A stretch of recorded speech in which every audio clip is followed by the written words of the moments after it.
we talk a lot about controls and about insurance. We talk about glove control, head control, controlling the opponent, insurance, especially insurance on exits and insurance when coming up from a slip or a weave if we're not going to engage our feet or use our feet or change position.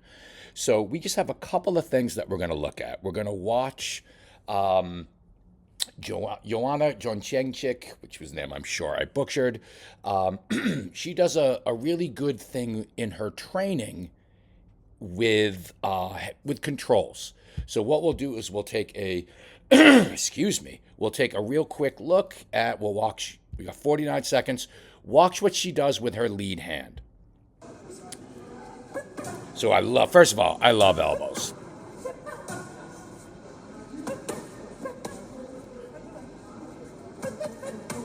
Get ready for the controls coming. There we go. See that lead hand? Right there. Those are controls. Let's back up a little bit again. So what we're going to do, we're going to watch no controls, no insurance. And you can see the difference. There's no controls, no insurance after the elbows. I love elbows.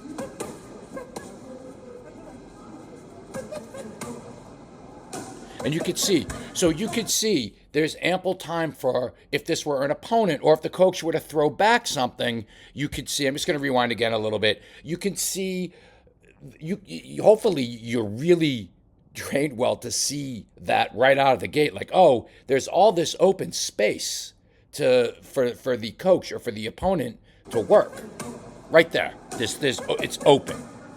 And now she starts using that lead hand. And I think he's even, giving it to her like, hey, don't forget the head control.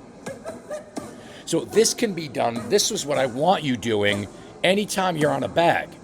You're on a bag, you throw, combination, boom. Get control. Control the bag. It could be that. It could be a Crawford tap. It could be a Shakur tap. But whatever it is, we're talking about controls. So again, just because I just love her. I mean, the beautiful elbows, and just look at those controls. Just boom. That's what you should be doing on a bag. So when you're hitting the bag, that's just what you should be doing. So we're gonna look at another sort of clip. Sorry, I get distracted. My laundry's done.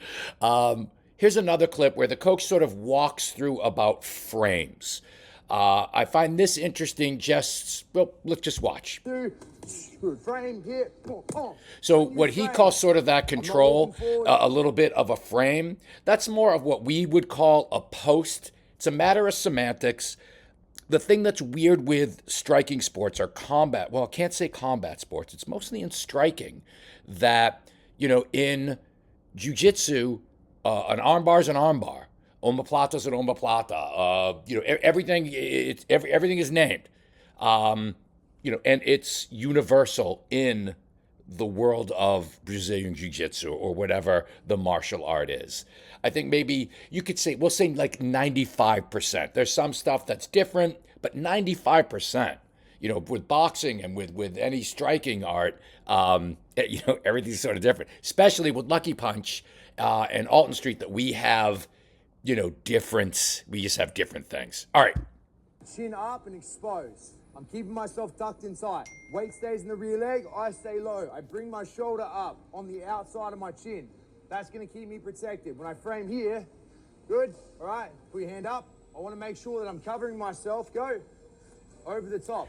See, and that's something too about when we post or when we frame. I think sometimes it's like, well, I'm kind of exposed. Not if you have, you could see his chin is tucked behind that arm. That shoulder is up. He's protected from the right hand. Let's keep watching. In the way of him being out of and sorry, he's got the left hand, the lead hand, pinned, so he's protected from both hands. This is where that long guard and that frame works. Two, frame here. And I love that beginning. Can I get back to? So if this is how it works. So again, you can see the right here using the long frame in boxing. And what I like is post and then the shot. So let's see that again. Good frame, hit, when you I just dig that. All right. So if you want, you could, you know what? Let's watch it one more time. This way too, if you rewind this and you want to just see this part, it's here. good frame, hit, when you All right. Moving right along. Next up, here's another sort of working on inside position using frames. I can read too. So we're going to watch. This is a drill.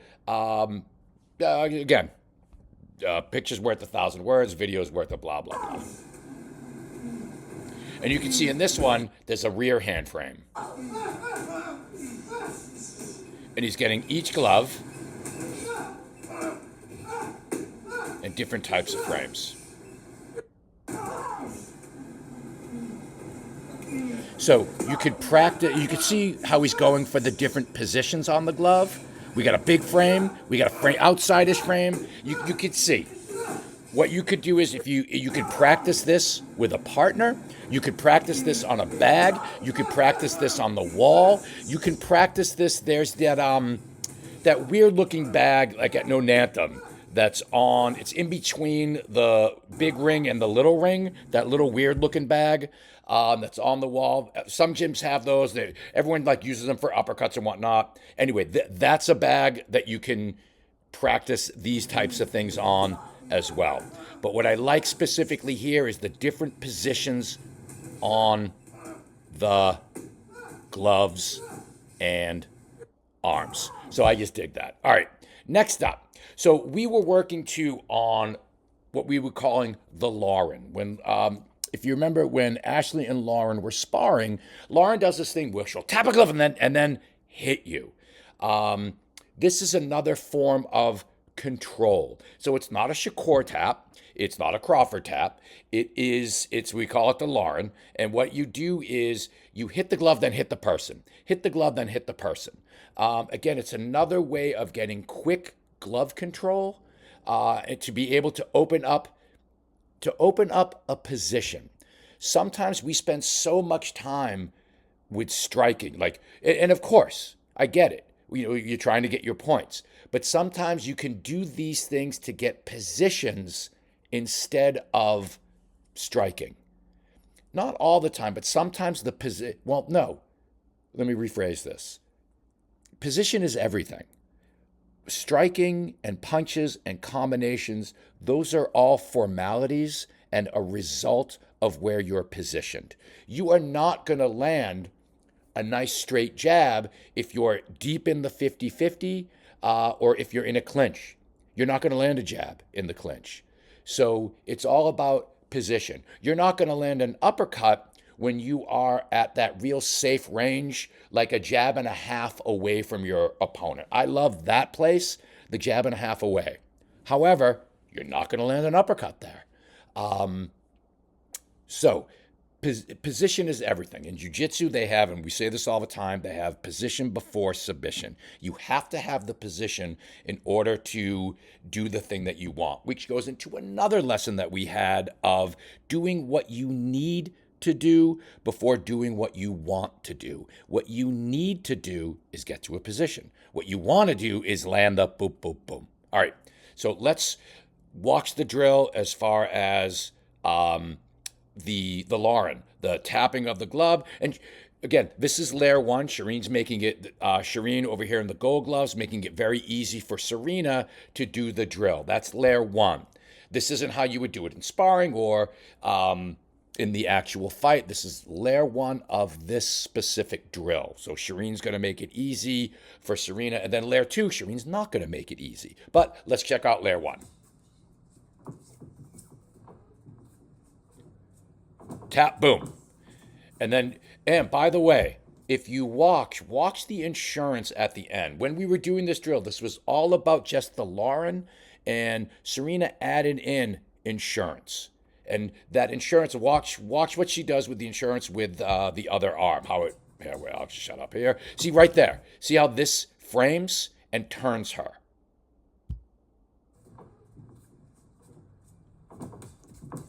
Boom. Frames and turns her.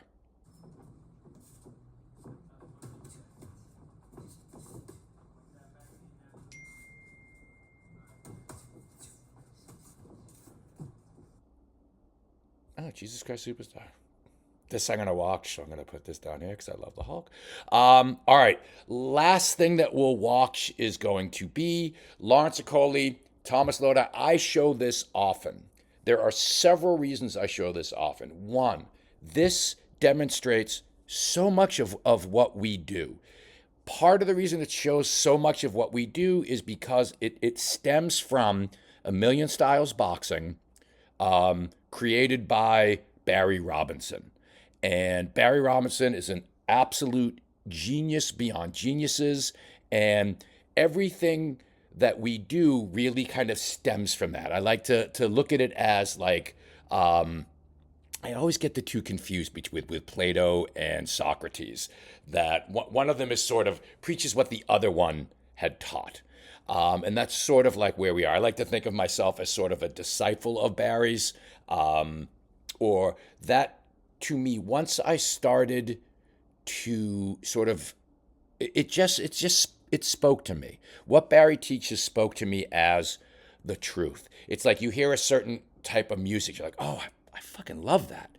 And that's your music. And that's what this is for us, for me. Anyway, that's a little sidetrack. What we'll watch here is just watch what Lawrence does. Lawrence is this gentleman here, and watch what he does with the hands, with the. I turn it down because the announcers annoy the fuck out of me because they're talking about his last fight, which is a terrible fight. And anyway, okay, let's just watch.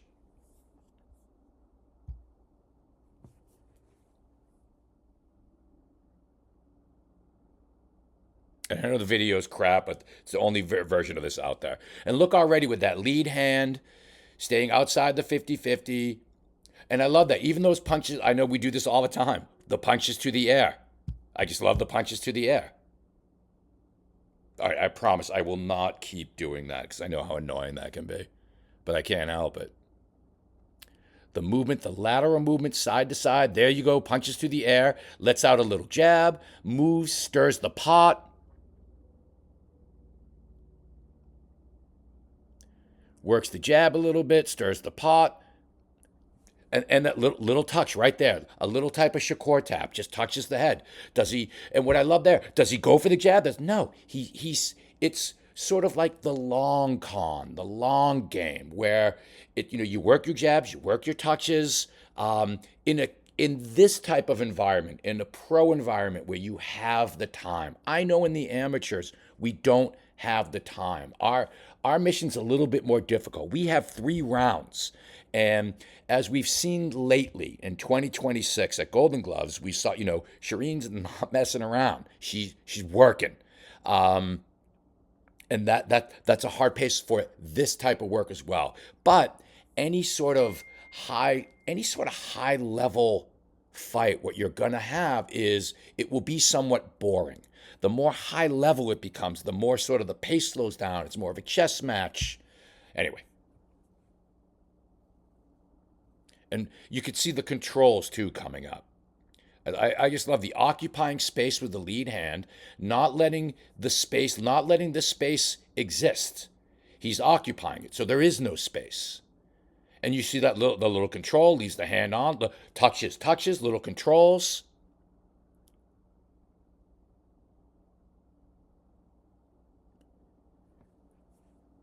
Gets the punches in.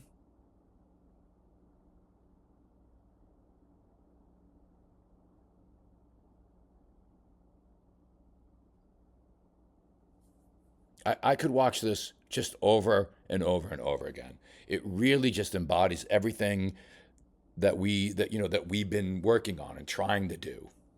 You see that little control there? How he held him down to the ropes. He held him there with the hand. Trapped him in a position. Right, it's coming up. Or did I miss it? Yeah, it's right here, right there. Boom, right there. All right, find this. Lawrence Okolie, Thomas Lodi. It's a 12-minute and 20-second video. I'm not going to let this just sort of run here.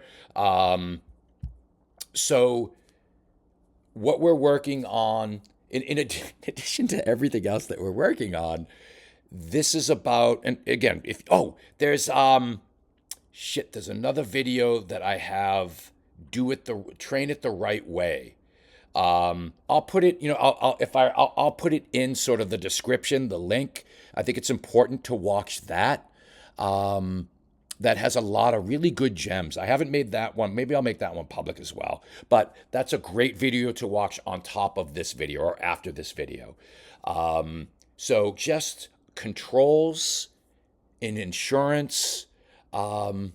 Controls and insurance, it's super important. After we roll, slip, come up, you got to come up with something with frames, and just controlling your opponent, controlling their gloves, controlling them. All right, thanks.